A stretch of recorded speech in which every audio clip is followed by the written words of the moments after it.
कुछ खबरें सिर्फ खबरें नहीं होती, वे समय की चीख होती हैं जो दिल को चीर जाती हैं और शब्दों से परे चली जाती हैं। 12 जून 2025 अहमदाबाद में ठीक 1:30 बजे आसमान से एक विमान गिरा तो सिर्फ मलबा नहीं टूटा, टूट गए हजारों हजार सपने, टूट गई हजारों हजार उम्मीदें और पूरा देश रो पड़ा। एयर इंडिया की फ्लाइट AI-171 एक बोइंग 787 ड्रीम लाइनर लंदन के लिए रवाना हो रही थी, जिसमें 242 यात्री, 12 क्रूज मेंबर सहित कुछ पहली बार विदेश जा रहे थे, कुछ अपने घर लौट रहे थे। लेकिन उड़ान भरने के चंद सेकंड बाद ही दोनों इंजन फेल हो गए। पायलट की अंतिम पुकार, मेडे, ड्यूल इंजन फेलियर। विमान ने नियंत्रण खो दिया और बीजे मेडिकल कॉलेज हॉस्टल की छत पर जाकर टकरा गया। एक क्षण और 241 जिंदगियां बुझ गई। उस विमान में एक माँ थी, अपने 3 साल के बच्चे को लेकर पहली बार हवाई सफर कर रही थी। एक नवविवाहिता जोड़ा जो हनीमून पर जा रहा था। एक युवा डॉक्टर जो लंदन में नई नौकरी शुरू करने वाला था। अब वे सब केवल यादों में रह गए। उन यात्रियों के चेहरों की मुस्कान जो बोर्डिंग से पहले ली गई सेल्फियों में कैद है, अब उनके परिवारों के मोबाइलों की स्क्रीन पर जमी हुई है। अस्थायी, स्थिर और हमेशा के लिए चुप्पी।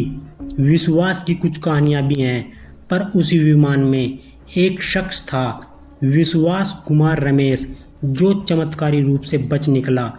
ICU में होश आते ही उसने सबसे पहले पूछा, क्या मैं जिंदा हूँ? उनकी आंखों में डर नहीं था, बल्कि एक बोझ था, 241 लोगों का बोझ जो उनके साथ ही उस उड़ान में थे, पर अब केवल उनकी यादों में है। सवाल और जांच। ब्लैक बॉक्स बरामद हो गया है, जांच चल रही है।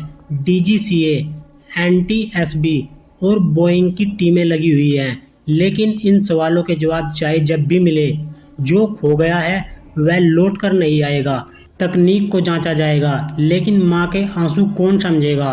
वो पिता जो एयरपोर्ट पर खड़ा था, बेटे को अलविदा कहता हुआ, अब हर उड़ते हुए प्लेन को देखेगा और सोचेगा, ऐसे ही मेरा बेटा गया था।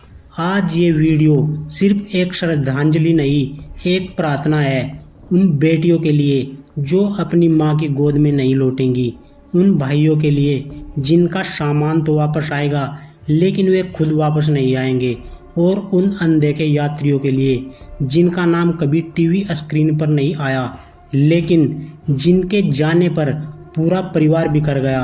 आपके दुख में, आपके मौन में, आपके आंसुओं में इस देश का हर दिल आपके साथ रो रहा है। जो गया है वह लौटकर नहीं आएगा, लेकिन हम यह वादा करते हैं कि हम भूलेंगे नहीं।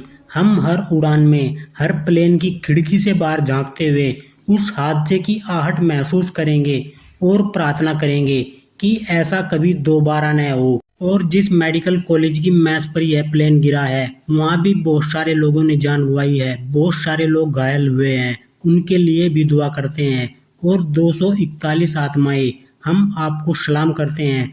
आपका सफर अधूरा रह गया। ईश्वर आपको शांति दे और हमें संवेदनशीलता